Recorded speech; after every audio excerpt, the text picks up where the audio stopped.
Hello, today I'm going to be showing you how to clear up storage on your iPhone.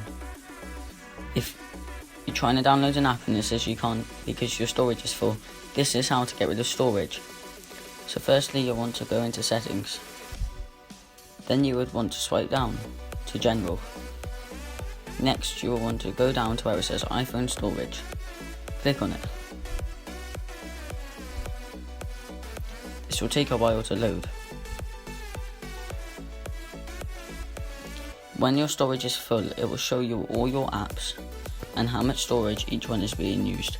So currently, iMovie is currently taking up 949 megabytes, which is my biggest app.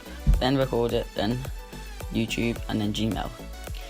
Well, for this video I'm going to swipe down to a little app, like this one. I'm going to click on it, and I'm going to press delete app.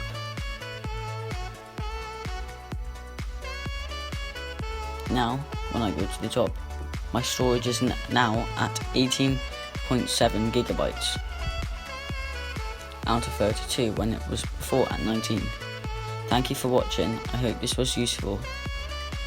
Please subscribe and like the video.